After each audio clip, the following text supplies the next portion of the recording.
Hər birinizi xoş gördük. Bu gün yayının qonağı sonuncu Azərbaycan çempionu Grossmeister Məhəmməd Muradlıdır. Məhəmməd, xoş gəlmisən yayına. Hoş gördük. Təşəkkürlər, Tamam, dəvəti gözləyirəm. qəbul etdin. Ödülü. Məhəmməd, sonuncu Azərbaycan çempionatına keçməmişdən qabaq bilməyənlər üçün deyim ki, sən Moskvada keçirilən Aeroflot Open turnirində iştirak etdin. Yetəri qədər uğurlu oldu yarış. İkinciliyi böldün. Səhv eləmirəmsə 9-cu sırada tamamladın. Öz fikirlərini 10-cu deyə sırada. bilərsən.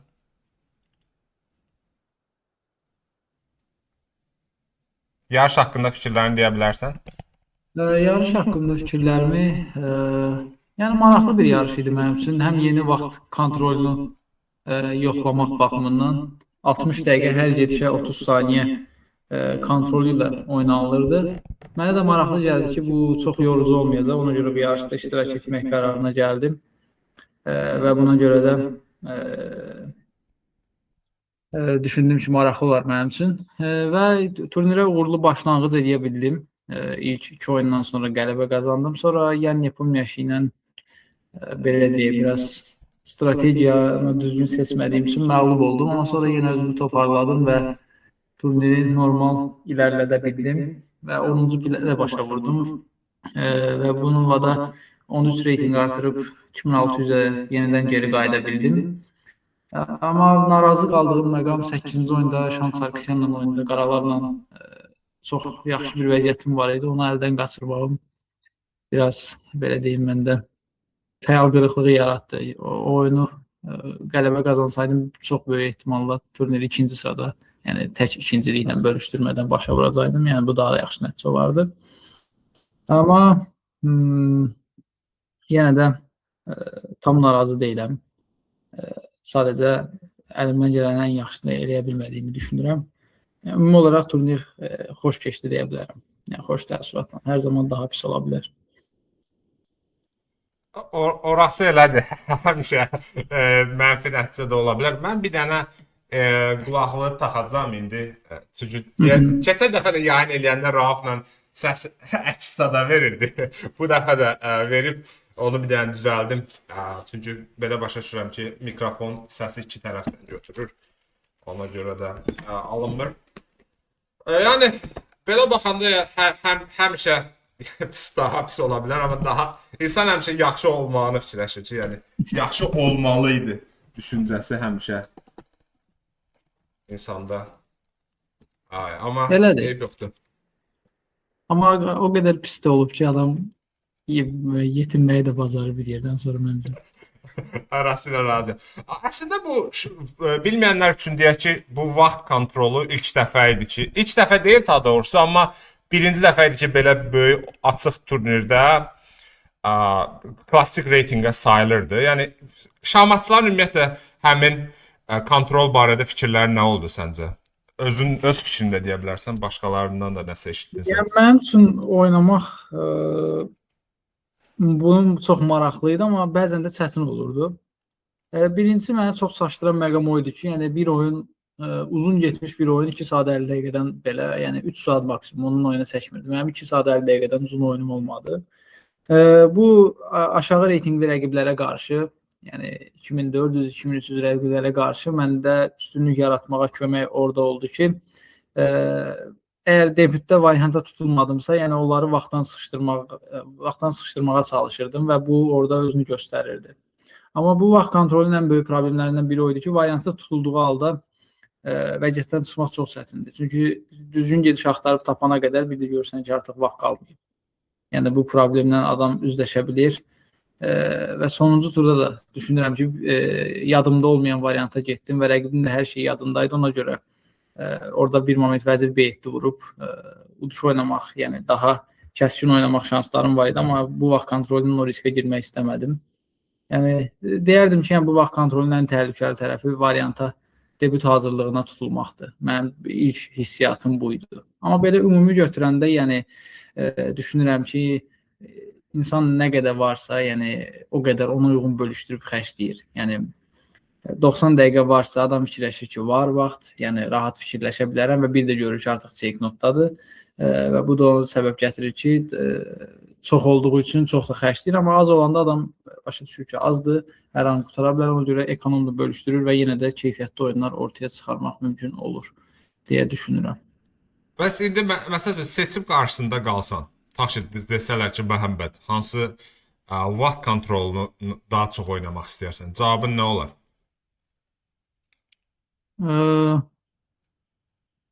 Yəni enerji qənaəti baxımından 60+30 kontrolü mənə daha maraqlı gəldi.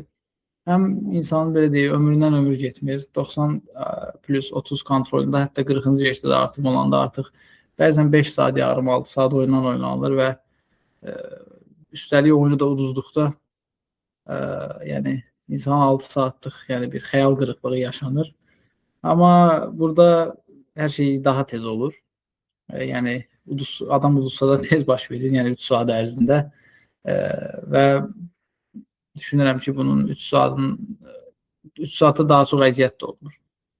Yəni ona görə fikirləşirəm ki, 60+30 kontrolü indiki dövr üçün bəlkə daha praktik idi.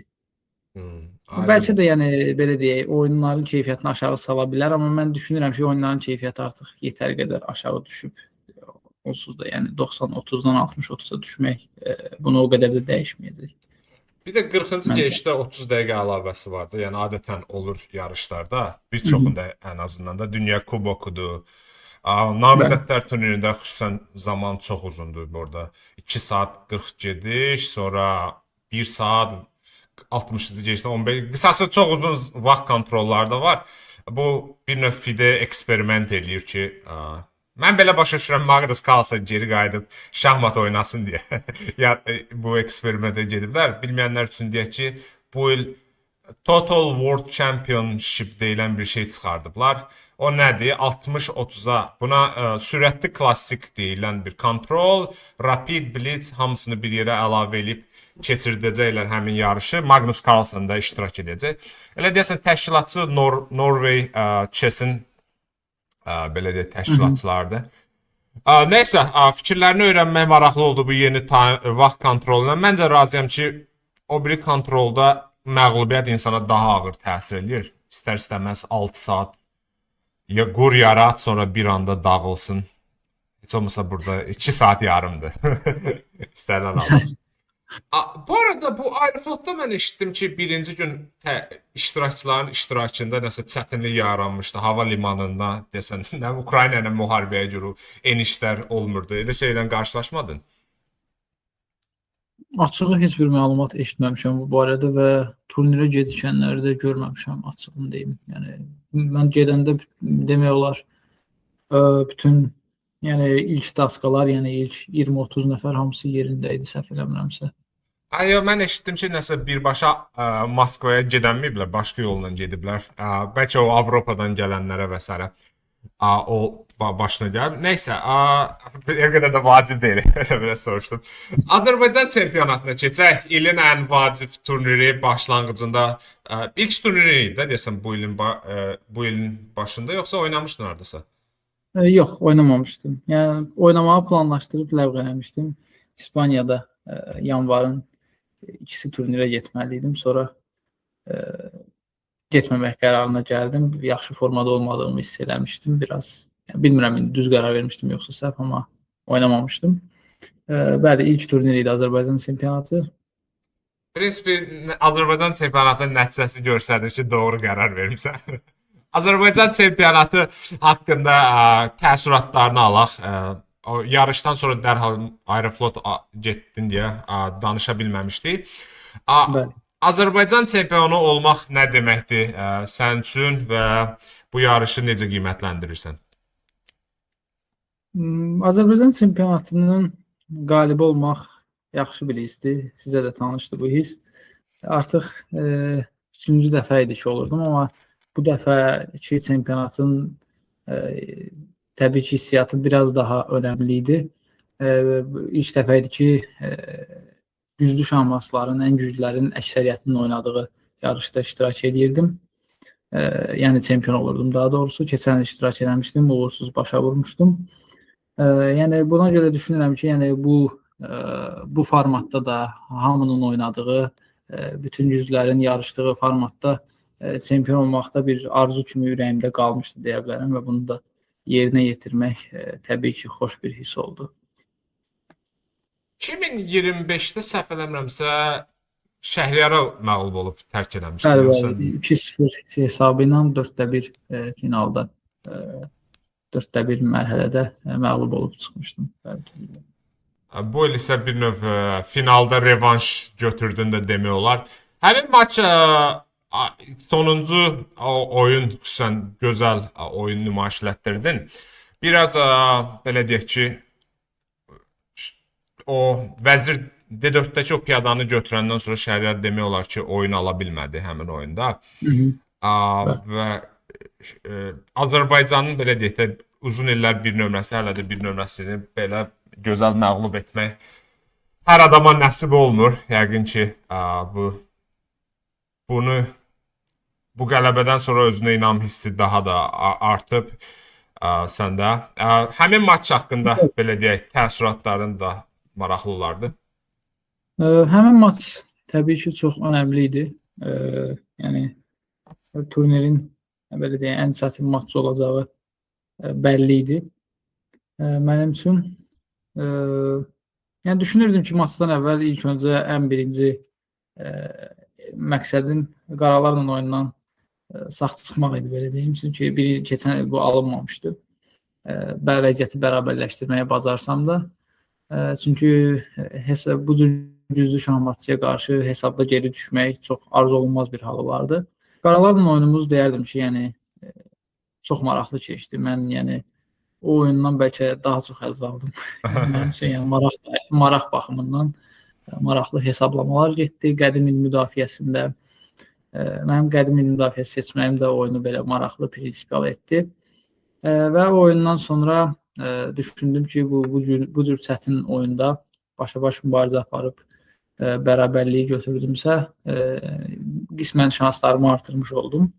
Və növbəti oyunda da açığı oyuna başlayan zaman gözlənilməz açılışla başlandı deyə biraz belə deyək, keyfim pozuldu. Çünki başqa variantlara baxmışdım və bir çox variant təkrarına belə deyək, 2 saatdan artıq vaxt sərf eləmişdim və bir anda bütün o 2 saat puç oldu.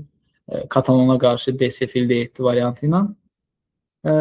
Birinci oyun zamanı düşündüm ki, at BD2 kimi sadə gedişlər var idi orada. C4 piyadasını geri qaytarıb sonra yavaş-yavaş mövqe oyunu oynamaq istəyi mənə güc gəlirdi. Amma sonra daha prinsipial oynayıb at G5 gedişində getmək qərarına gəldim və düşünürəm ki, Şəhriyar Məmmədiyevdə hansısa vəziyyətdə variantların qarışdırılması oldu ki, o sürətli vəziyyətdə formada o E5 gəldi, sonra D4 piyadasını götürdü və düşünürəm ki, hansısa variantların qarışdırılması baş verdi və ona görə də pis vəziyyətə getdiyini gec hiss etdi və mən də bacardığım qədər bu şanslardan istifadə elədim və sevindirici aldı ki, mənim üçün yəni oyun istədiyim formada getdi.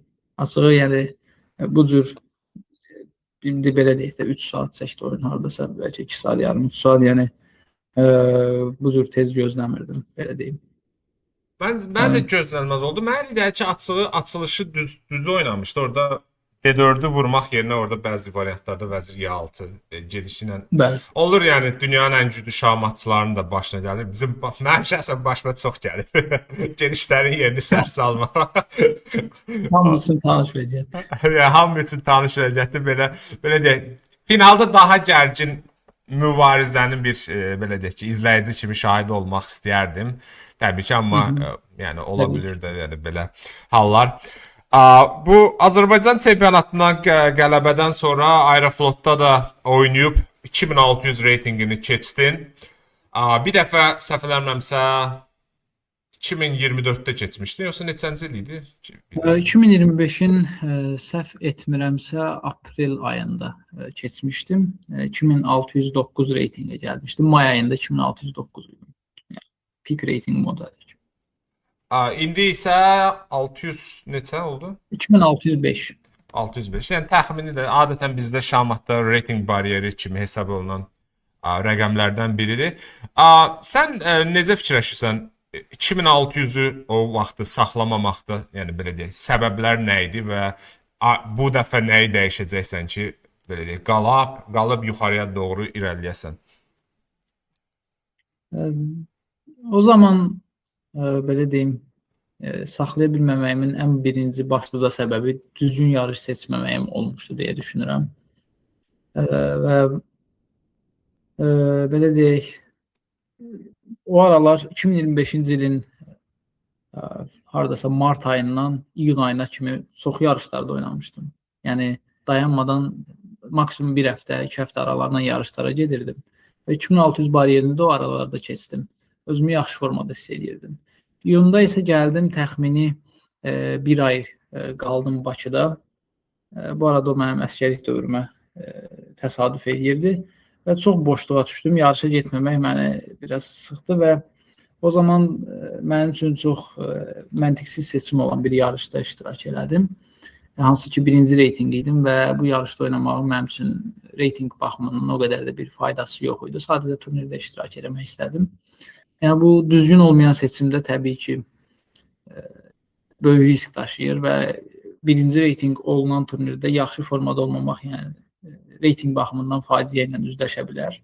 Və sonra da növbəti qayıtdım hardasa 2585-86 reytinqlərə. Bu da istər-istəməz insanın psixoloji olaraq yaxşı təsir eləmir. Çünki mən o 2600 reytinqə çatana qədər, yəni o 3-4 ay dediyim yarışlara çox getdiyim periodda, yəni çox xırda-xırda 5 oradan, 3 buradan, 2 buradan belə yavaş-yavaş yığmışdım və bir anda onun hamısını bir yarışda, bir həftənin içində getməyi insana psixoloji olaraq biraz mənfi zərər vurur. Ona görə getdiyim yarışlarda da özgüvənsizlik başlanmışdı. Çox yaxşı oyunlar oynayırdım. Məsələn, Fujairah turnirində oynayırdım.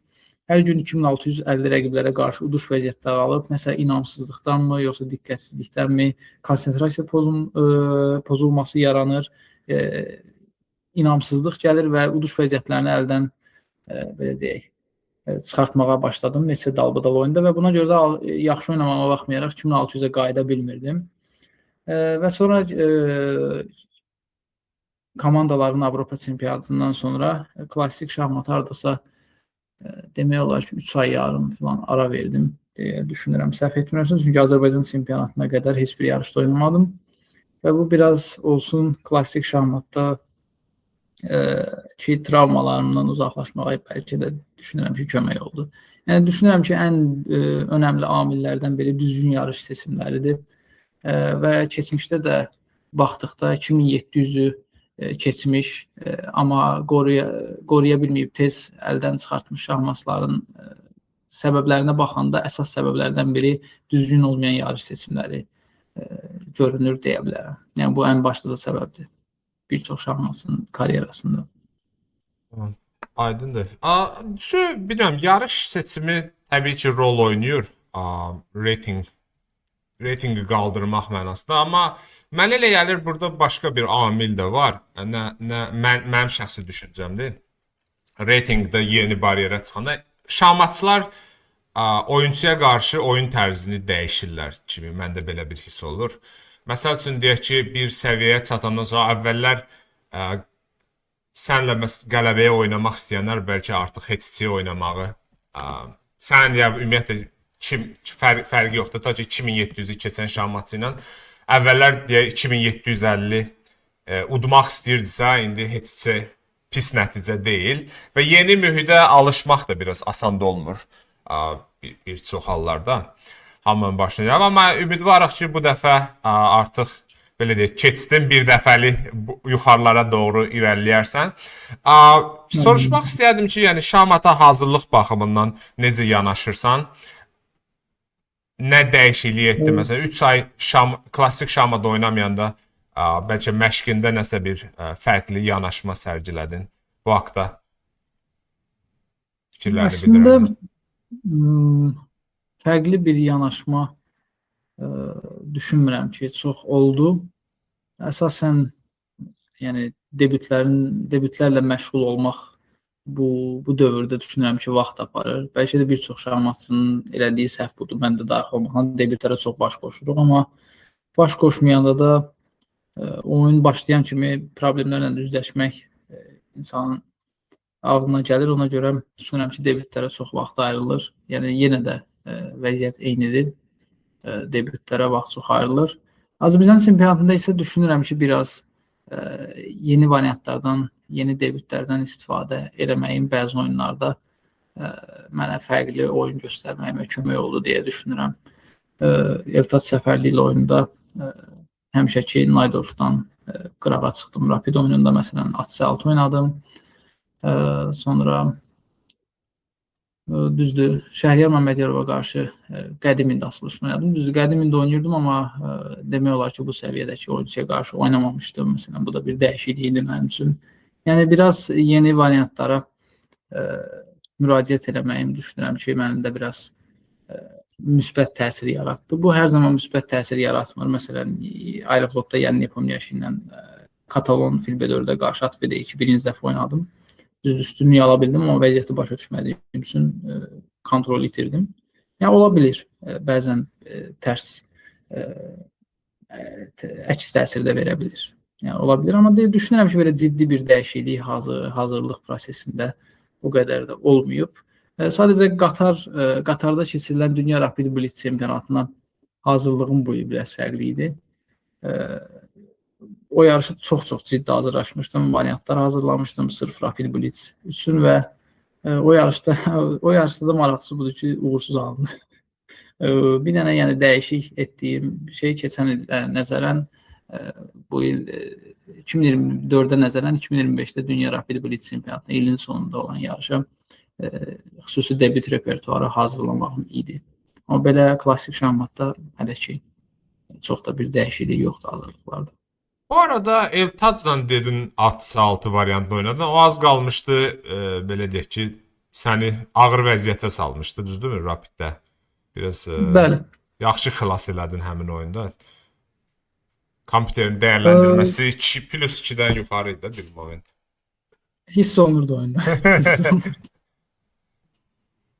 Yəni, düzdür, əslində debütdən belə deyim, arzu olunan vəziyyət aldım. Sadəcə birinci dəfə də oynayırdım. Birinci dəfə deyil əslində, yəni son belə deyək 10 ildə birinci dəfə idi. Uşaq vaxtı oynamışdım, amma yəni professional vaxtlarda birinci dəfə idi ki, bu varianta müraciət edirdim. Ona görə vəziyyəti başa düşmək mənim üçün çətin gəlirdi. Və bu da normal olaraq rapid vaxt kontrolunda yəni vəziyyətin kontrolündən çıxmağı normal idi. Amma düşünürəm ki, vaxt azlığında yəni heç olmasa özümü yaxşı kontrol edə bildim və ona görə də nəticə ağır olmadı. Və düşünürəm ki, Eltaz müəllim də initiativanı o qədər güclü istifadə edə bilmədi deyə mən o vəziyyətdən xilas ola bildim. Yoxsa vəziyyət orada biraz daha ağır ola bilərdi. Yəni, istənilən halda yeni debütün həmişə bu təhlükəsi var ki, vəziyyəti hiss eləməmək və sonradan pis almaq. Bu normaldır. Və maraqlı bir şey də sən vurğuluyursan, qədim Hind oynadın Şəhriyarı. Yəni, daha doğrusu qədim Hindi təklif etdin, amma Şəhriyar J3-lü variant oynayanda artıq keçdin bir növ Grünfeld strukturuna, düzdürmü? Yəni, tam da qədim Hindi alınmadı həmin oyunda. Şəhriyar J3-lü oynayırdı, ümumiyyətlə qədim Hindi qarşı yox? Əksər hallarda, yəni əsas variantlara da getdiyi olur, amma əksər hallarda J3 daha çox bəyənir, üstün tutur. Və gözəl qələbələri də xatırlayıram bir çox oyunlarda. Mən adətən oynamıram D4, amma kimsə bilsəm ki, qədim Hindi oynayır, mən oynayıram D4. Ancaq qədim Hindi oyunçularına qarşı. Bilsəm ki, 100% qədim Hindi oynayacaq. Özə mən bu strukturu xoşduram, J3-lü. Amma J3-ə təbii ki, C6, D5 və yaxud D5 oynamaq olar. Yəni, prinsip artıq günümüzdəki şahmatda hər varianta qarşı hər şey oynamaq mümkündür. Rapid Blitzdən danışdın, Məhəmməd. Biz bilirik ki, sən sürətli şahmatda yetəri qədər, hətta klassikdən daha güclü demək olar ki, oynayırsan. Ən azından internetdə belə deyir, reytingin çox yüksəkdir Blitzdə. Bu haqda nə fikirsən? Hansı belə deyim, vaxt kontroluna daha... Çünki bəzi şahmatçılar var artıq klassik şahmatdan uzaqlaşır, sürətli şahmata gedir. Səndə necədir yanaşma hal-hazırda? Mən hələ ki klassik şahmatdan uzaqlaşmıram. Hələ bu yaxınlarda hələ ki. Amma Arası. Rapid Blitz kontrolunda isə düşünürəm ki, Rapid Blitz və ya klassik kontrolunu seçsəydim, mənə elə gəlir ki, ən güclü oynadığım Rapid kontroldur. Çünki bu klassik kontrolda çox güclü şahmatlar məni bir yerdən sonra outplay eləyə bilir. Blitz kontrolunda isə həyəcanlı kontrol etmək çox çətindir. Hər an hər şey baş verə bilir. Rapid isə bu ikisinin biraz ortasıdır. Həm rəqibləri allatmaq üçün vaxt azlığında şans olur, həm də düşünüb normal oynamaq da olur. Ona görə düşünürəm ki, Rapid mənim ən bəyəndiyim kontrollardan biridir. İnternet üzərində isə 10 dəqiqə artımsız kontrolü mənim çox sevdiyim kontrollardan biridir. Hətta yəni yarış olmasa belə bəzən açıb lisesdə sadə oyunlarda oynadığım olub. Ki, mənə bu kontrol çox maraqlı gəlir. Həm düşünməyə vaxt olur, həm də yəni o adrenalini hiss eləmək şansı da olur. Rapiddə isə ən yüksək nəticəm dünya çempionatında olmuşdu. 2024-də New Yorkda 12-ci yer tutmuşdum. Yəni o yarışda da hiss olunmuşdu ki, yəni 2650 səviyyəsindəki, hətta 2700 səviyyəsindəki oyunçulara qarşı yaxşı şanslarım ola bilir. Amma bu listə isə son zamanlar, son 1-2 ildə yəni düşüş yaşayıram. 2021-ci ildə bu listə çox yaxşı nəticələrim var idi. 2640 reytinqlərinə qədər qalxmışdım Blitz reytinqimdə.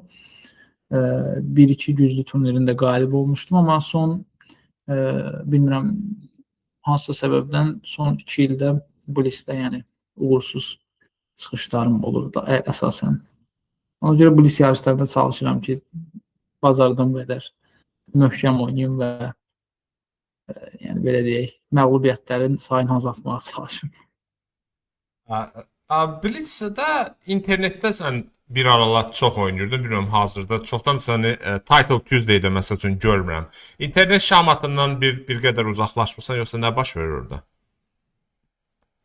Title Tuesday yarışları ümumiyyətlə çox oynamıram. Yəni ya nəsə vaxt uyğun gəlmir, ya olur ki, yorğun oluram həmin gün. Yəni həm də bu Proctor tipli proqramları qoşmaq falan yorur adamı bəzən. Yəni adam emosiyasını rahat göstərə bilmir. Yəni bu şeylər mənə rahat oynamağa o qədər də imkan vermir. Bəzən də yəni axır vaxtlarda açığı Title Tuesday turnirlərinə marağım da çox azalıb deyə bilərəm. Həm də nəsə o Title Tuesday turnirində, sırf Title Tuesday turnirində nəsə elə bir tilsim var, heç vaxt mükafatlar sırasına düşə bilmirəm yəni. O nə vaxt? Bir dəfə yəni 6-cı yer olmuşam. O yadıma gəlir. Amma belə yüksək sıralarda heç vaxt yer tuta bilməmişim. Ona görə o turnirə qarşı biraz soyuqluğum var. Son zamanlar isə bəli, Blitz turnirlərdə az oynamışam. Həm bu yarışların sıxlığı ilə əlaqədar, həm də açıq deyim belə marağım olmur. Amma yəqin ki, bu mart ayında növbəti həftə yəqin ki, turnirlər olmalıdır. CS:GO Open turnirinə belə deyək, seçmə mərhələ yarışları olacaq. Yəqin ki, onlarda iştirak etməyi planlaşdıracağam. Aydındır. Yəni şahmatın belə deyək ki, ümumiyyətlə çox dəyişir. Onlayn bəzi şahmatçılar ümumiyyətlə sırf onlayn şahmata köklənib, amma onlayn şahmatda belə deyək 5-10 nəfəri çıxmaq şərti ilə mükafat qazananların sayı elə də yüksək deyil. Və Title Tuesday mən şəxsən oynayıram, bir neçə dəfə mükafatçılar sırasında olmuşam, amma 15 dəfə oynayanda birində düşürəm. Elə bir məsələ var. Yəni bəzi adamlar həddindən artıq belə deyək, peşəkarlaşıb o mövzuda. İndi başqa problemlər də var təbii ki, onlayn şahmatda. Emosiyanın, yəni Proctor qoşulandan sonra çox adam da belə tənbəllik edir. Bilməyənlər üçün deyək ki, Proctor CS:GO-mun browseridir. Necə ki, Chrome var, məsəl üçün Microsoft Edge var. Onlar da özləri üçün yaradı və ona qoşulmaq lazımdır. Qoşulanda da 2 dənə kamera qoyurlar. Biraz belə deyək, biraz yorucudur. Mən də heç xoşuma gəlmir. Ona görə məsəl üçün ancaq Title Tuesday-də iştirak edirəm. Başqa turnirlər də var. Hər dəfə qoşmağa mənim də özümün şəxsən həvəsi olmur. Aa, Bəli. Qısası mənə belə aydın oldu ki, sənin hal-hazırda əsas fokusun klassik şahmatdır. Düzmü anladım? Yəni klassik şahmat bəli demək olar ki, hələ də öz dominasiyasını məncə qoruyub saxlayır. Yəni rapid blitz kontrollarına keçmək hələ ki məncə aktual deyil o qədər də. Klassik şahmat marağını qoruya bilir. Onlayn şahmata sırf köklənmək isə yəni mənim diqqətimi o qədər də çəkmədi açığı belə deyim. Ona görə yəni bunların hamısının arasından yəni klassik şahmat özünü daha çox göstərir. Belə. Ümumiyyətlə razıyam. Klassik şahmatın belə deyək ki, hələ də izləyiciləri, yəni əsas şahmat sevərlər adətən klassik şahmatı izləməyi xoşlayırlar, çünki oyun keyfiyyətləri daha yüksək olur. Amma bilmək olmaz, göründüyü kimi artıq klassik şahmatda yavaş-yavaş ola bilsin ki, arxa plana keçsin. Çünki 60-30 artıq bilmirəm nə qədər onu klassik şahmat adlandırma olarsa. Zaten onu sürətli klassik adlandırırlar. Sabah bir gündə tamamilə azalda bilər. Bir sual verim, əgər sizdə isə hal-hazırda kimlərlə məşğul olursan, yəni necə gedir məşqlər, o barədə danışardın biraz. Onu bəli, məşğul olduğum bir mütəxəssis var, amma onu hələ ki gizli olaraq saxlamağı uyğun görürəm. Həm məşqçinin xahişi ilə, həm də özüm düşünürəm ki, paylaşmamağım karyera üçün daha önəmlidir. Mən də razıyam. Çünki bəzən olur ki, düzü məşqçidən məşqçiyə dəyişir. Əgər belə deyək, oyunçu məşqçidirsə, onda rəqiblər həmin məşqçinin oyunlarına baxıb nə isə təxmin eləmə ehtimalları var. Bir də var oynamayan məşqçi, bilməyənlər üçün deyək. Orada biraz fərqli olur. Yəni belə başa düşdüyümə görə hal-hazırda ciddi bir hazırlığında dəyişikliklər aparmamısan. Yəni, demək olar ki, yox. Amma bu məşqçi ilə son bir il deyil ki, hələ işləyirik. Son hardasa 6 ay vaxtında, 6 aydan bəri hardasa məşqlərimiz gedir. Və ümid edirəm ki, bu xeyrini daha çox göstərə bilər. İlk aylarda düzdür, yəni çox durğunluq getdi, amma düşünürəm ki, oyunuma müsbət təsir göstərə bilər bu məşqçi və ümid edək ki, daha da yaxşı ola bilər. Yəqin ki, mən belə başa düşdüm, Azərbaycanlı deyil də. Yəni bizim kanalı izləməyəcək. Düzdürmü? Bəli. Azərbaycanda olsam bir-birini demək olar tanıyır. Bir şey yox. Əlbəttə, mən də razıyam ki, bəzən olur məşqçi ilə başlayanda ilk yarışlar çətin keçə bilir. Səhv eləmirəmsə, mən bir ara Ubilava ilə məşğul olurdum. Ubilava da Anandın dünya çempionluğunu aparan məşqçilərdən idi. O mənə səhv eləmirəmsə, yəni mənə danışmışdı ki, birinci dəfə Anandan məşğul olmağa başlayanda elə ilk yarışda Anan çox zəif çıxış eləmişdi. Onda fikirləşdi ki, qurtardı bizim əməkdaşlığımız. Amma davam etdilər və böyük uğurlara nail oldular. Ümumiyyətlə, yəni yeni məşqçi ilə məşğul olanda durğunluq ola bilər də, yəni tanıma prosesi gedir. Yəni şahmat ümumiyyətlə çətindir təxmin eləmək nəyin olacağını. Bəli. Şahmatı bir sistemə oturtmaq da biraz qəribədir deyə düşünürəm. Məsələn, başqa bir işdə, yəni daha rasional bir işlərdə, məsələn, bir iş görmək istəyəndə, bir hədəf qoyanda onu məsələn deyək ki, yazıram ki, bu addımlar var. Məsələn, bu addımları yerinə yetirsəm, mən bu işə, bu hədəfə çata biləcəm. Məsələn, deyək ki, şahmatda bir reytinq hədəfi qoydum, amma deyək bir addımlar qoydum. O addımlar garantiya vermir. Məsələn, bəzən yaxşı məşğul olursan, gəlirsən, amma uğursuz çıxış edirsən, bəzən buraxırsan, deyirsən artıq da yaxşı məşğul oldum, alınmaz. Artıq vaxt xərcləməyə ehtiyac yoxdur və gəlir zəif məşğuliyyətlə yaxşı bir oyun çıxır ortaya. Yəni biraz daha təxmin eləmək çətin bir sənətdir deyə bilərəm. Mən razıyam. Yəni həm gözəlliyi ondadır, həm də biraz insanı əsəbləşdirir təbii ki. Hazırlaşsan bir ay, 2 ay gəlirsən oyunların keyfiyyəti düşüb aşağı. Amma mən ümumiyyətlə fikirləşirəm ki, hazırlıq gec-tez, yəni ola bilsin ki, indi olmasa da belə deyək, 1 il, 2 ildən sonra həmin hazırlığın bəhrəsi görmək olur bir çox hallarda. Bəli, heç biri boşa getmir. Çox böyük ehtimal ki, yəni hardasa özünü göstərir. Ona görə yəni burada insanlar, şahmatçılar izləyirsə, onları hazırlıqdan soyutmağa çalışmıram sadəcə. Yəni, yəni bəzən baş verən gerçəklər deyirəm, amma yəni hazırlıqlar həqiqətən də özünü hardasa gec də olsa göstərir. Yəni heç bir iş boşa getmir. Razıyam. Psixoloji ümumiyyətlə hazır olmaq lazımdır işə. Bir iki dənə baxaq, burada suallar verilir. Gukeşlə oynamısan ümumiyyətlə sən? Gukeşlə daska üzərində qarşılaşdığım yadıma gəlmir açığı. Sadəcə onlayn şahmatda cəmi 1-2 oyunumuz olar. Onlaynda. Onda Gukeş qalib gəlmişdi, səhv eləmirəmsə. Bir dənə rapid oyunumuz var idi. Başqa xatırlamıram. 2200 FIDE səviyyəsinə, 2400 səviyyəsinə qədər necə məlumat verilir? Başa düşmədim sualı. Yəqin 2200-dən 2400-ə çıxmaq, o da biz artıq uzun müddət çıxmışıq, bilmirəm, yadında qalıb. Necə o periodda necə işlədiyin yadındadır. Yadımda deyil açığı.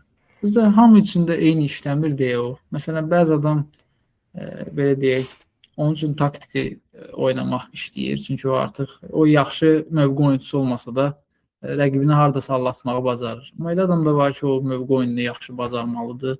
Yəni, məncə insandan insana da dəyişir. Psixoloji durumu çox fərq eləyir. Yəni, ona görə burada dəqiq bir məsləhət yenə dediyim kimi, yəni deyək ki, bu addımları eləyin və olacaqsınız. Belə bir şey yoxdur. Amma düşünürəm ki, 2400 səviyyəsinə qədər hesablama, taktika çox ciddi rol oynayır. Süredə qısa taktikalar falan. Yəni burada ondan sonra bəlkə dəyişə bilər. Başa düşdüm. Ümumiyyətlə öz oyun stilini necə təsvir eləyərdin? Oyun stilimi.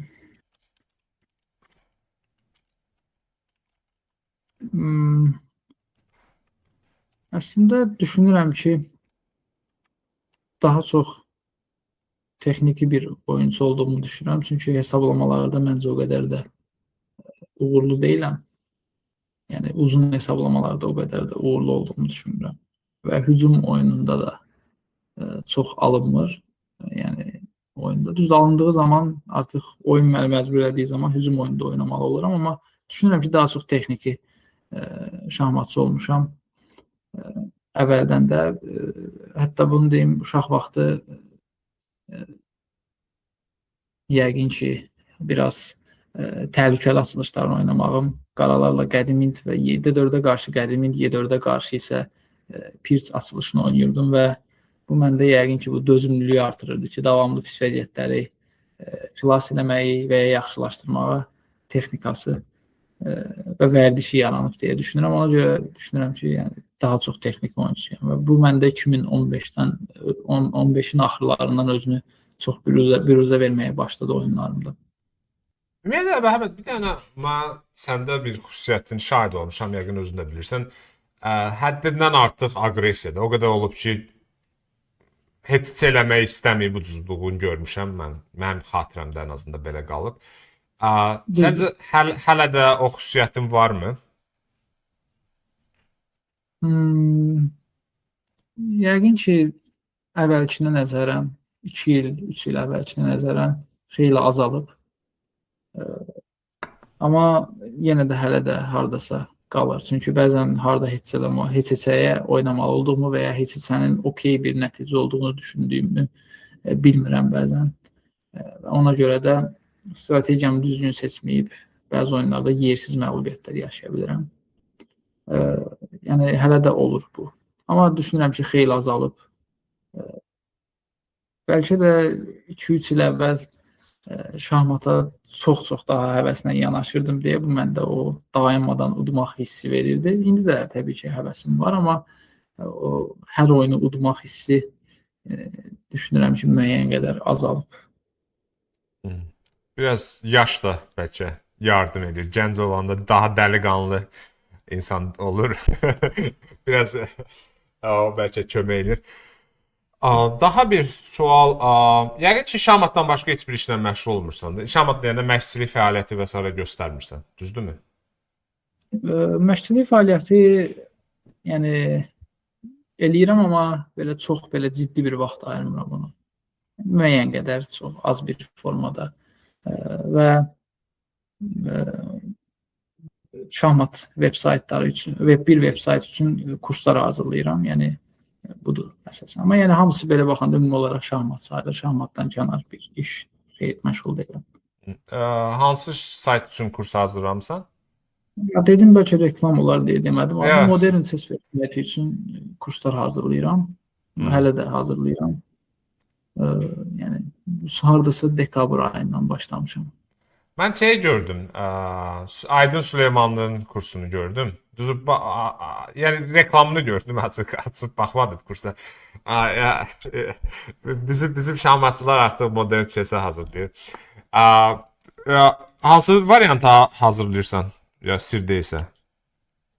Yox, sir deyil, onsuz paylaşılıb internetdə. Ona görə dekabr ayında Ragozin debütünü 2 hissədə paylaşmışam. Sonra yanvar ayında bir Katalon DS Frije ATP D7 variantında bir kurs hazırlamışam.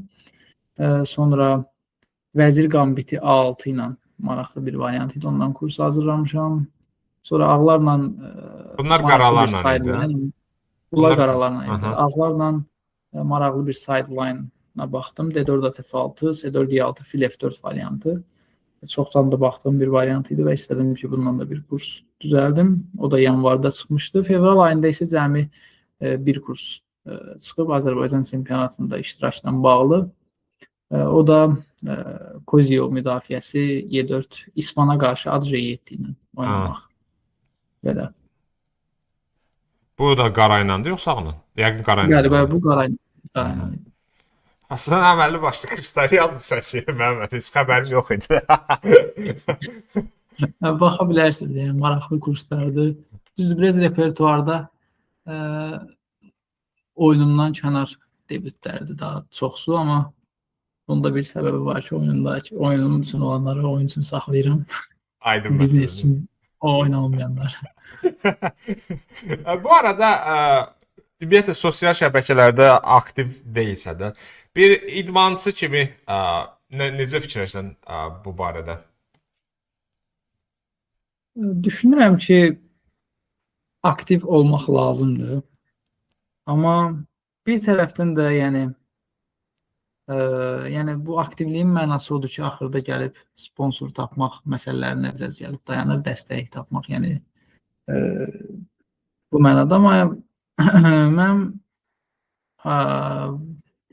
Azərbaycanda şahmata sponsorluq edən çox nadir hallarda görmüşəm deyə o qədər ümidli deyiləm deyə. Yəni hətta yəni Şəhriyar Məmmədiyarov belə bu sponsorluq məsələsindən şikayət elədiyi vaxt olub 2018-də. Yəni ona görə də biraz sosial mediada aktiv olub reklama vaxt xərcləməyə həvəsim yaranmır. Buna görə də deyə düşünürəm.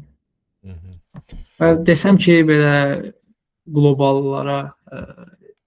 qlobal sponsorlar tapmağa çalışsam, mən o səviyyədə deyiləm ki, hələ şahmatçı olaraq ki, yəni qlobal sponsorlara çıxa bilim. Bunun üçün düşünürəm ki, heç olmasa bir 2700 üstü şahmatçı olmaq lazımdır. O da bəs eləməyə bilər. Mən açığı bir sponsor barədə biraz çətinlik olar. Amma bəzən bilsən, mən fikir vermişəm, bu izləyici sayının çox olması turnirlərə dəvətə yardım edə bilər. Məsəl üçün, bəzi görürəm ki, belə deyək, düzdür, onlar influencerləri yarışlara daha çox çağırırlar, az qala nəinki güclü şahmatçıları və ümumiyyətlə dövran mənə elə gəlir ki, yavaş-yavaş dəyişir. Yəni bu barədə də Məsəl üçün sənin kurslarından mən xəbərsiz idim, çünki bilmirəm nə dərəcədə paylaşımlar eləmisən o barədə. Yəni Əslində paylaşım heç eləməmişəm, yəni belə zəif yanaşmışam. Ə, Çünki biraz modern sesin özünə məxsus bir auditoriyası var. Yəni o auditoriyada düşünmədim ki, sosial mediadan çox baxılacaq. Amma bəlkə də gələcək postlarda, kurslarda filan paylaşım eləmək lazım olacaq. Amma mənim də izləyici sayım çox deyil. İndi Azərbaycan çempionatından sonra 800 axır keçə bildim illər sonra.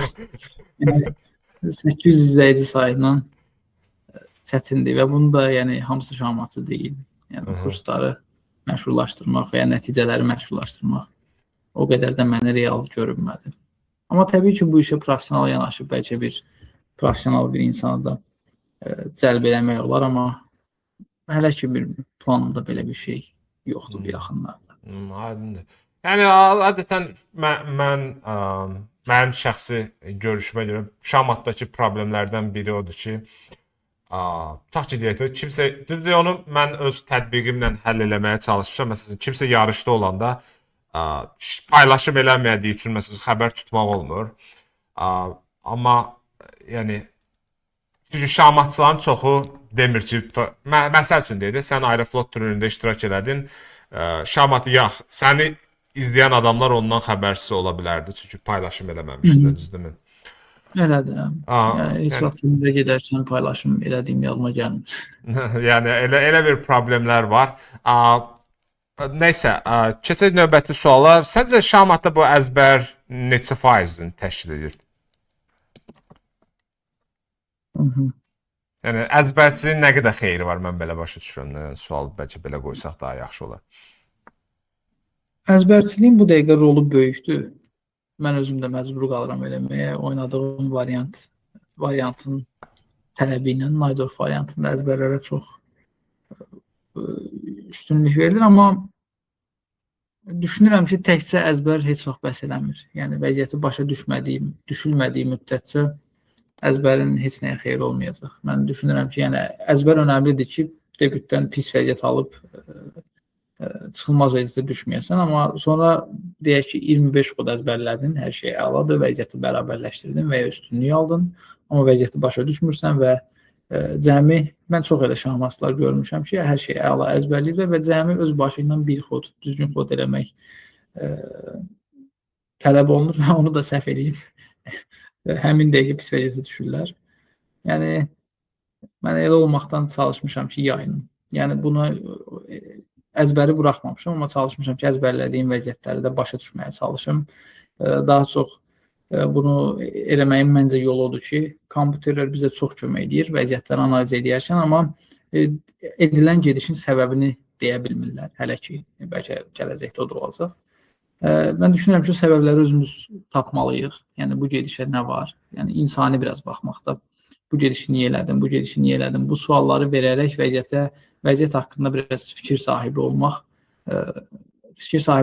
yəni əzbərin müsbət tərəfindən istifadə eləmək olar deyə düşünürəm. Amma yəni başa düşülməyən əzbər məncə sadəcə artıq məlumatdır.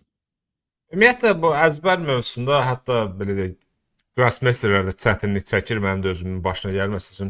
Deyək ki, variantı əzbərləyirik, amma bir növ kompüter o qədər güclü və hala gəlib ki, onu sorğulamaq özlüyündə çətinliyə çevrilib və bir çox hallarda başa düşmək olmur və gəlirsən oyunda, çatırsan vəziyyətə, kompüter bərabərlik verib ya üstünlük, başsan fikirləşməyə ki, bu niyə belə deyirdi? Olur. O qədər olub ki, mən görmüşəm, məsəl üçün, güclü şahmatçı gəlir 1 saat 35 dəqiqə ilə, yəni nə bilim, neçə dəqiqə ilə artıq rəqib bir gediş eləyir, onu bilmədiyi gedişi, 40 dəqiqə fikirləşir və udzur. O da səhvə. Elə şeylər çox olur şahmatda. Sorğulamaq həqiqətən də vacib bir bacarıqdır. Etməyi arada biz də unuduruq. Bəli.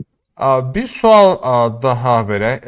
Bir nəfər soruşur, əslində bir şeydir eləyə bilərik, o tiers qoyurlar, kim namizədlər turnirində neçənci olacaq, kimin şansını yüksək görürsən. Nə fikirləşirsən namizədlər turniri haqqında? Bu ayın ümumiyyətlə ilin ən vacib turniri dünya şahmat kalendarında namizədlər turniri hesab edilir və orada kimin belə deyək ki, qalib olacağına daha çox şans verirsən. Namizədlər turnirində yəni belə deyək, qalib olmaq şansı az olanlardan başlayım. Düşünürəm ki, Blue Balm-ın və ESPN-in şansları çox-çox aşağıdır. Əvvəl onu deyim. Düzdür, Blue Balm Tata Steel turnirində onu göstərdi ki, yəni bu səviyyədə oyunçularla mübarizə aparmağa hazırdır. Amma yəni çempionluq çox çətindir. ESPN-ko isə məncə ESPN-koda çatışmayan cəhət yetəri qədər uduşa oynaya bilməmək bacarığıdır deyə düşünürəm. Yəni çox belə deyək, ingiliscə solid deyilir. Yəni möhkəm oynamağa çalışır və məğlubiyyətləri minimuma endirməyə çalışır. Bu arada bu stildən sən onunla oynadın da desən Aeroflot turnirində. Təəssüratın nə oldu? Oynadım. Elə deyə bilərəm ki, yenə də eyni problem onda var idi. O üstünlüyü ala bildi. Amma bir momentlə vəziyyəti qarışdırdım ki, vəziyyət gördüm ki, artıq xoş deyil. Yəni, başa düşməməyə başlayıram. Qarışdırdım ki, heç olmasa mən başa düşmürəm, o da başa düşməsin. Belə bir vəziyyət yarandı və o artıq başladı yavaş-yavaş etibarlı oynamağa ki, yəni heç olmasa yarım xalı saxlaya bilsin. Yəni, o stil biraz kandidatlar turnirində, namizədlərdə düşünürəm ki, birinci yer üçün çox yetərsiz qalır. Ona görə ESPN-ko və Blue Balm-ın şanslarını çox aşağı görürəm. Sindarov çox maraqlı şahmatçıdır və son zamanlarda çox böyük irəliləyiş qət edib. Amma o da yəni çox təhlükəlidir. Hamıya qarşı qələbə qazana bilər, amma düşünürəm ki, təcrübəsi azdır. Yəni belə deyim, mənim özümün görmək istədiyi Caruanadır. Çünki artıq istəyirəm ki, bir Caruana bir dünya çempionluğu olması olsun da yəni. Çünki çox güclüdür və həm çox professionaldır, hazırlıqları çox yüksək səviyyədədir, yəni hesablaması güclüdür. Amma nəsə çatışmayan bir məqam var ki, onu hər zaman deyək, Carlsen'in qarşısında boynu bükük saxlayır. Yəni o bir çatışmayan məqam Carlsen'ə qarşıdır. Məncə Gukeşə qarşı çıxsa, məncə Caruana'nın şansları çox böyükdür. Yəni, məncə Caruana'nın bu dəfə real şansları daha çoxdur. Çünki Nakamura o qədər aktiv deyil. Amma necəsə son namizədlər turnirlərində hər ikisində stabil çıxış edə bilib. Səhv eləmirəmsə, hər ikisini ilk üçlükdə bitirib 2022 və 2024-dü. Yəni Nakamura'nın da şansları var. Prangnatanı bilmirəm açığı. Son zamanlar düşüşdədir. Amma ola bilsin ki, oyununu maskalamağa çalışır. Bu da bir problemdir. Bu namizədlər turnirində düşən oyuncular üçün hansısa digər turnirlərdə oynayanda öz variantlarını gizlətməyə çalışıb. Bəzən çətin vəziyyətlərdə qala bilirlər. Yəni bu da ola bilər, amma mən düşünürəm ki, Prangnatada hələ ki təcrübəsi yetərli qədər deyil. Yəni, mənim fikrimcə Caruana'nın şansları böyükdür. Əgər öz formasında oynaya bilsə. Amma biz bütün dünya şahmatı bu dəqiqə mənə elə gəlir. Caruana'nı görmək istəyir. Kimlə danışıram, hamı istəyir Caruana olsun. Artıq neçə illərdir? 2016, 10 ildir dünyanın ən güclü ya bir ikincidir ya üçüncüdür. Bir dənə Carlsen'dən sən demişsən. O qədər də yaxşı oyun nümayiş elətdirmir. Amma hətta deyərdim Caruana belə deyək ki, ən güclü müqavimət göstərənlərdən biridir. O üzərində. Bir də çoxdan da klassik şahmatda oyna. Yəni Carlsen klassiki buraxıb deyə o barədə də çox bir şey demək olmur. Yəni onların belə deyək ki, oynasalar nəticələr. Çünki Caruana istənilən halda klassik şahmatçıdır. Yəni sürətli şahmatda o qədər də şey deyil. Güclü nəticələr yoxdur. Mən də razıyam sənin bu fikirlərindən, oyuncularla. Yəqin ki, mübarizə. Mənim şəxsən gümanım odur. Sindarov, Caruana və Nakamura yəqin bu üçü arasında belə deyək, əsas mübarizə gedər. Amma heç vaxt bilmək olmur. Düşünürəm ki, onları ortaq bağlayan cəhət hər üçündə oyunlardakı xarakterdir ki, yəni o belə deyək, yəni qalib mentaliteti var o üçündə də. Yəni o ikisi daha təcrübəlidir, amma Sindarovda da gənc olmasına baxmayaraq o mentalitet var onda. Hər oyunçuya qarşı uduş oynamağa çalışır. Bu da onu təhlükəli edir. Orası. Bir nəfər soruşur V'yi heç özü-özüdür. Namizədlər udmaq şeyi görmür. O, bilən bir müsahibəsi oldu, eşitdin. Sual verir bir sözdən, yəni də mən olan mərəm kimisindən çıxdı ona görə. Onu heç bilməm. Heç sən onun adını çəkmədin. Vey belə çox qəribə şahmasıdır ki, dünyanın onluğundadır da indi hal-hazırda səhv eləmirəmsə, amma hamının gözündən kənardadır. Bəlkə dediyimiz o reklam söhbəti onda zəif işləyir deyə görmürük onu. Çox gündəmdə deyil, çox kənarda da adamın yadından çıxır ki, belə bir güclü şahmatçı var. Amma Vey də düşünürəm ki, çox soliddir, çox möhkəm oynamağa çalışır, çox az oyun uduzur, amma az oyunda udur. Bu onu məncə favorit eləmir. Bildim, öz-özünə bir dənə söz var, məndə bir məşqçim mənə o vaxtı demişdi, deyir, çox təvəzzükarlıq oğurluqdan da pisdir, deyir, bəs atalar sözdür. O həddindən artıq təvəzzükardır, artıq bir yerdə ona zərər də toxundura bilər. Çünki istər-istəməz mənə də gəlir ki, güclü şahmatçı rəqiblərdə oyundan qabaq bir qorxu hissi yaratmalıdır. Yəni, bu V'yi də ki, düzdür, o gedişləri güclü edir, əsas odur, amma istər o biri tərəfdən də biraz təzyiq yarada bilsə yaxşı olar. Bir dənə şey soruşum, indi qəfil ağlıma gəldi. Sən özünü texniki oyunçu hesab edirsən də, düzdürmü? Bəli. Bəs yəni daha çox. Daha çox texniki. Onda belə bir sual yaranır. Niyə görə Najdorf oynayırsan? Najdorf bildiyimiz kimi dinamik, həddindən artıq dinamik açılışdır və belə maraqlı mənə gəldi ki, əgər texniki oyunçusansa, niyə görə əsas açılışın Najdorfdur? Belə deyim, Gelfand Boris Bakıda olan məşqləri zamanı mənə belə bir söz demişdi ki, soruşmuşdum ki, texnikanı necə gücləndirmək olar. O da mənə demişdi ki, yaxşı texnikanın əsası güclü hesablanmadır. Belə demişdi mənə. Və nümunə də göstərmişdi ki, Carlsen'in çox güclü texnikasının olmağının səbəbi davamlı olaraq rəqibə təhlükələr yaratmaqdır və rəqibi təzyiq altında saxlamadır. Bu təhlükələrdə taktiki zərbələrlə, taktiki təhlükələrlə yaradır. Əksər hallarda, yəni üstünlük vəziyyətlərini belə desək, uduşa aparan yolda. Və düşünürəm ki, yəni texnika ilə taktika və dinamika bir bağlılığı var. Və ona görə özümü daha çox texniki şahmatçı adlandırdım. Yəni dinamikanı çox xoşlayıram, amma bəzən Najdorfdan da məsələn texniki vəziyyətlər çox yarana bilir. Məsələn, rəqib fil E2 oynayarsa, fil E3, E5, AT3 oynaya bilər. Çox sadə, yəni möhkəm bir strukturlar seçə bilər və burada da yəni dinamikadan çox artıq mövqe oyunu göstərib rəqibi yavaş-yavaş üstünlük qurmaq lazımdır və bu mənim Najdorf oyunlarında daha çox baş verir. Nəinki əks tərəfli qala qurmalar və hər bir tərəfdən hücum yarışına çıxır və sonda nələr olursa olur. Yəni bu məndə daha az baş verir. Amma bu texniki oyunlar Najdorf zamanı daha çox olur deyə düşünürəm. Çox maraqlı yanaşmadır. Açığı mən yəqin ki, razılaşmayacağam, hörmətli Gelfandan. Elə olsaydı Carlsen'dən Najdorf'a giriş şərtdir. Carlsen bütün gün oynayır, yəni oynayanda da yəni Y4, Y5 hamı bilir ki, əsas variantıdır. Ümumiyyətlə, bilmirəm, yəni mənim şəxsi anlayışım odur ki, texniki oyunçu daha çox belə deyək, sadələşməyə can atandır. Najdorf'da isə düzdür, Najdorf'da da sadə, yəni onu hər bir açılış üçün demək olar. Najdorf'da sadə vəziyyətlər ola bilər, amma rəqibin seçimindən asılıdır. Kimsə fil G5 gəlsə, uzun qala qursa, bu %90 mənim kimi.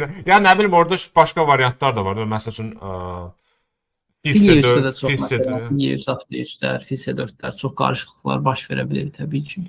Mənə çox maraqlı gəldi. Açığı mən səni texniki oyuncudan çox dinamik oyuncu kimi tanıyıram. Sənin öz fikrin var. Ola bilsin ki, bu Najdorf oynamaq və oradakı kəskinliklər məndə bu təəssüratı yaradıb.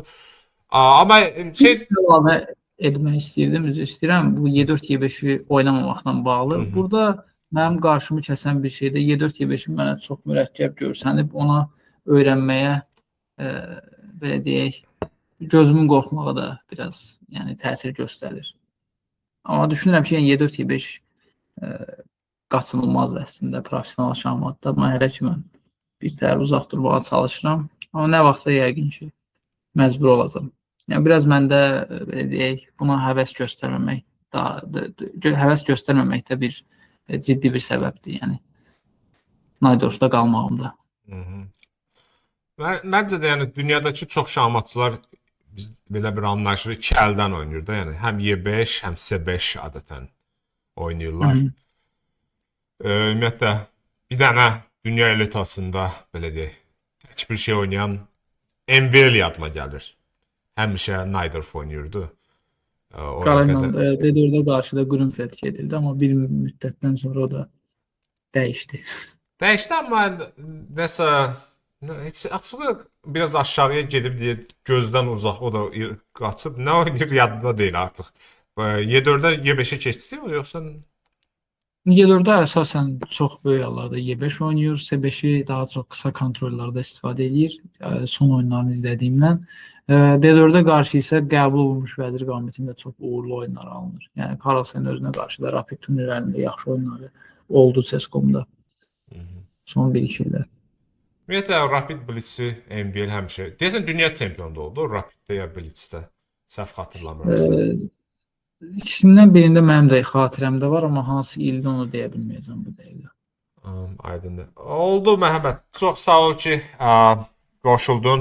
Yayını bitirməmişdən qabaq son fikirlərini belə deyək də öz gələcəyin haqqında bölüşsən yaxşı olardı izləyicilərlə. Nə gözləsinlər izləyicilər səndə bu belə deyək 2026-cı ildə və yaxın gələcəkdə? Yaxın gələcəkdə biraz özümü təxmin eləməkdə çətinlik çəkən bir şahmatçıyam. Çünki bəzən çox yaxşı oyunlar oynayıram, bəzən isə gözlənilməz dərəcədə ağır məğlubiyyətlər yaşayıram. Bu da olur. Amma yenə də ümidvarıq ki, yaxşı olar və yarış baxımından yaxın zamanda cəmi bir yarışım bəllidir ki, harada oynamaq planlaşdırıram. O da kişilər arasında Avropa çempionatıdır. Aprelin 7-sindən 20-sinə kimi. Orada məni və digər güclü şahmatçılarımızı izləyə bilərlər izləyicilər və belə deyək, bizə azərkeşlik eləsinlər və bizə inansınlar ki, biz Azərbaycan şahmatçıları bu böyük turnirlərdə yaxşı nəticə göstərə bilək və biz də əlimizdən gələni eləyirik ki, izləyiciləri sevindirə bilək. Çünki bizə də təbii ki, xoş deyil ki, pis nəticələr göstərib həm özümüzü, həm də ölkəmizi pis duruma salaq. Yəni, çalışırıq biraz gənclər olaraq, yəni ən azından deyə bilərəm ki, dünyadakilərdən, dünya gənclərindən geri qalırıq. Amma yenə də çalışırıq və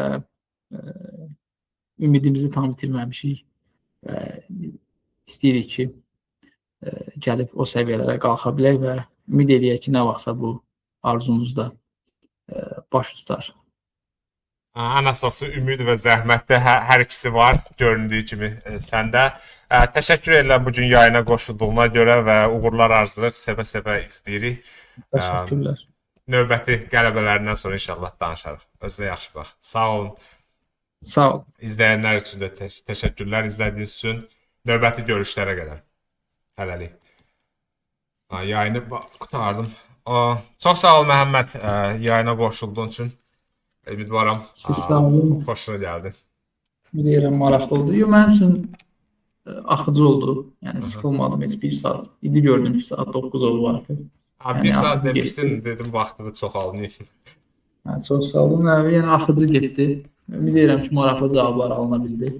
İzləyicilər üçün maraqlı olsun. Maraqlı oldu. İnşallah alındırarsan növbəti Avropa çempionatıda dedin əsas yarış gələn qarşıda apreldə. Hansı şəhərdə heç baxmamışam. Başını buraxmışam.